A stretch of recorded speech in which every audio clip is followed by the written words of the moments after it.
चोरी करने के बाद भी भगवान शंकर के धाम गया है, उसका एक कारण था कि देवराज ब्राह्मण की माता एक लोटा जल शिव को समर्पित कर। कितना जल? जम के बोलिए जरा। एक लोटा। और आप सबको कहूंगा, शिव मंदिर में प्रतिदिन एक लोटा पानी, एक लोटा जल अवश्य अवश्य चढ़ाते।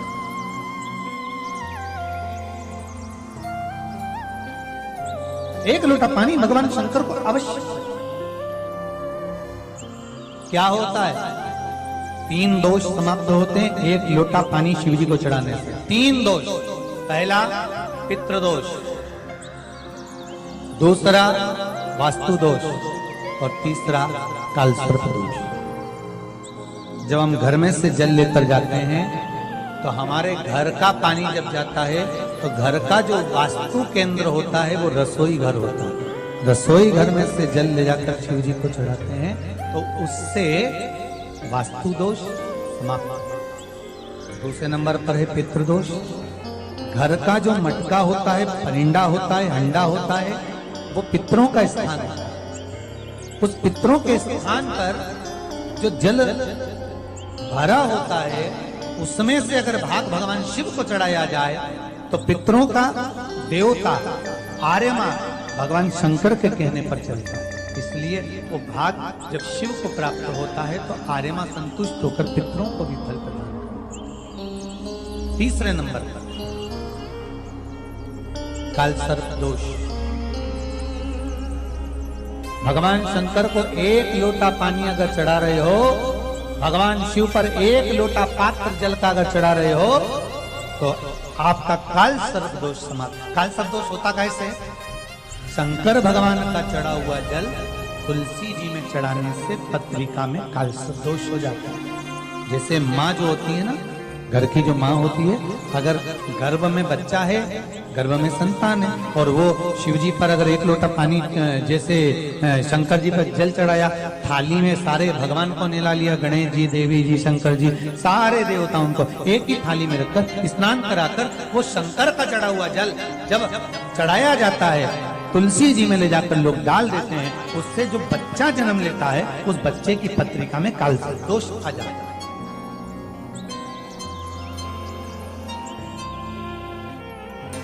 इसलिए शिव महापुराण की कथा कहती है सारे देवताओं को भले एक ही थाली में स्नान करा लो, एक ही पात्र में स्नान करो, पर देवाधिदेव महादेव को एक छोटे से पात्र में अलग से स्नान करा लेना चाहिए, अलग से।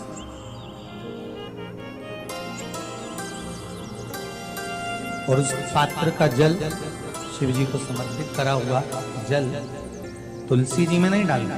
तुम्हारे घर में जो पौधा हो आप उसको उसमें समर्पित करो। जैसे बेलपत्री चढ़ाने के बाद जल चढ़ाना या जल चढ़ाकर बेलपत्र चढ़ाना।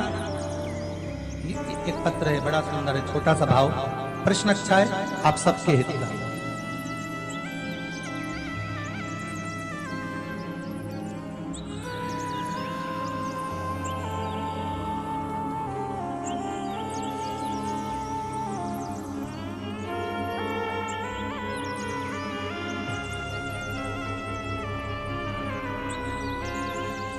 अरुणा जी अग्रवाल जयपुर, झरना जी अग्रवाल जयपुर राजस्थान से इन्होंने प्रश्न किया है, गुरुदेव दूध, कच्चा दूध केवल शिवलिंग पे चढ़ाना चाहिए या पूरे शिव परिवार पे चढ़ाना चाहिए?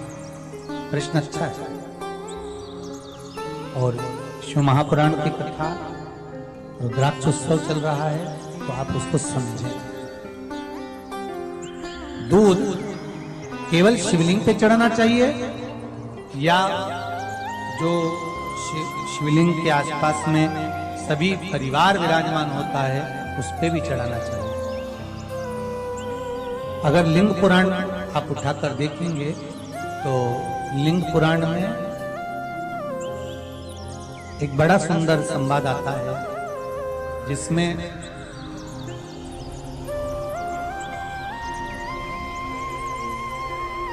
पीले कलर के शिवलिंग का वर्णन है। सफेद, लाल, पीला और काला, ये शिवलिंग का आपको पहले वर्णन करा। ब्राह्मण सफेद मट्टी का शिवलिंग बनाता है, वैश्य पीली मट्टी का शिवलिंग बनाता है, क्षत्रिय लाल मट्टी का शिवलिंग का निर्माण करता है, शूद्र काली मट्टी का शिवलिंग का निर्माण करता है।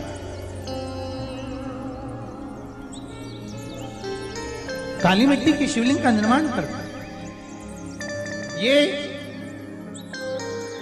जो वर्णन किया गया है कि उसमें लिंग पुराण के अंतर्गत एक पीले शिवलिंग का वर्णन आता है कि पीला जो शिवलिंग होता है उस शिवलिंग का भाव कितना सुंदर बताया गया है। उसमें व्याख्यान वर्णन में आप अगर पढ़ेंगे देखेंगे लिंग पुराण के अंतर्गत तो उसमें आता है कि दूध जब आप देव अधिदेव महादेव के शिवलिंग पर समर्पित करते हो तो शिव महापुराण की कथा कहती है, लिंग पुराण कथा कहती है, नर्मदा पुराण, स्कंद पुराण, पद्म पुराण, अग्नि पुराण, सारी पुराणे वर्णन करती है। वराह पुराण, ब्रह्मवेत्ता पुराण, ये जितनी पुराणे सब वर्णन करती है कि जब शिवलिंग पर हम दूध चढ़ाते हैं तो केवल शंकर भगवान के शिवलिंग पर दूध चढ़ा देने से संपूर्ण परिवार पर दूध चढ़ जाता है। अलग से हमें कहीं चढ़ाने की जरूरत नहीं,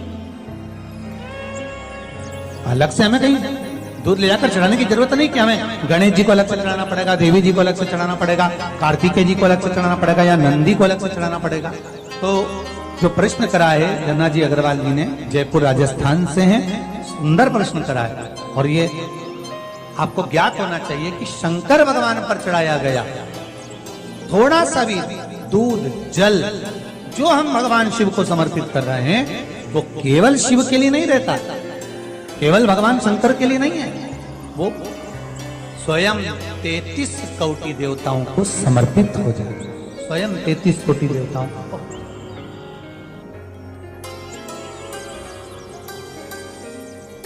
अलग से देने की जरूरत नहीं है।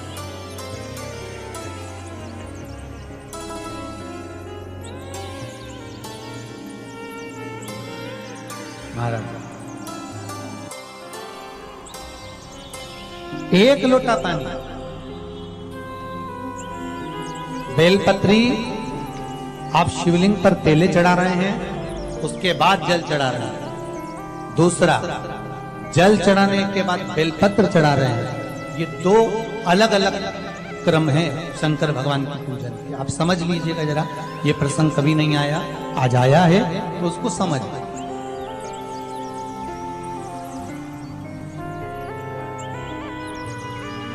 पहले बेलपत्र, उसके बाद में जल जो चढ़ाया जाता है ये रोग मुक्ति के लिए चढ़ाया जाता है। काहे के लिए चढ़ाते हैं अपन?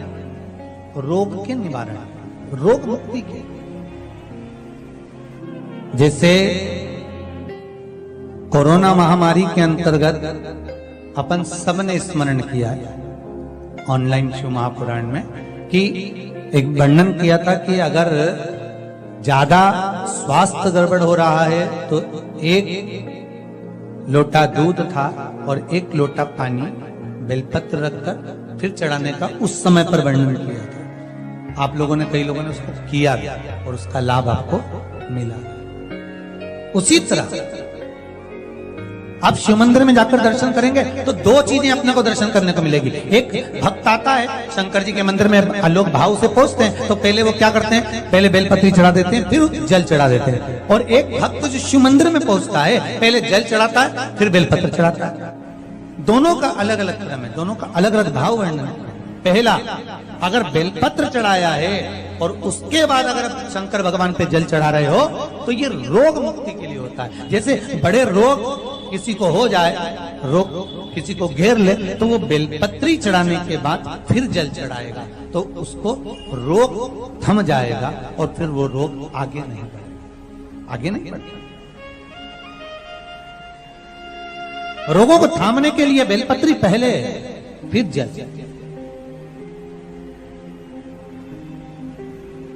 और जब कुछ कार्य के लिए आप सिद्धता के लिए आप, अच्छे कार्य के लिए आप, मन की प्रसन्नता के लिए, आनंदता के लिए आप शिव आराधना कर रहे हो, आप शंकर की आराधना कर रहे हो, तो आप जल चढ़ाकर फिर बेलपत्री चढ़ाइए, उसका लाभ आनंद में। आपने जल चढ़ाया, उसके बाद बेलपत्री चढ़ाई।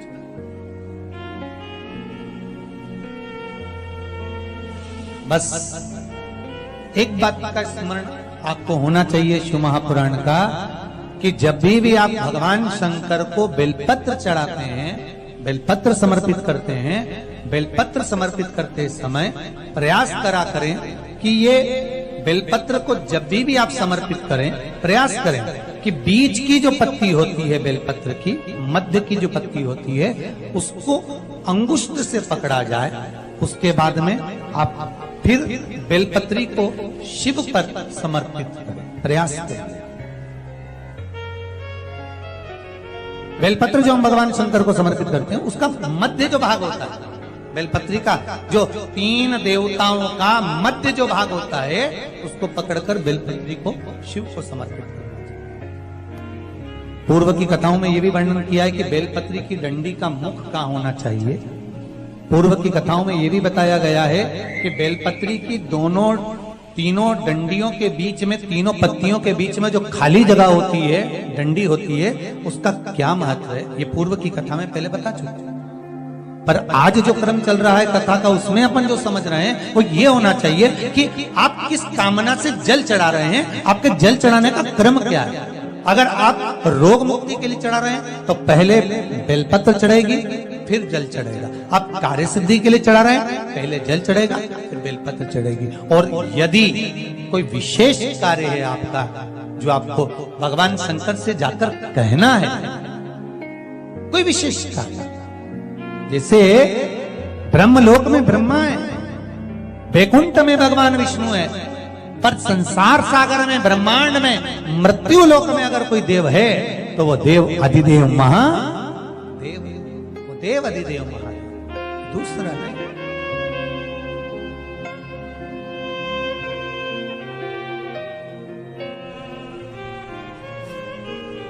कोई दूसरा नहीं है।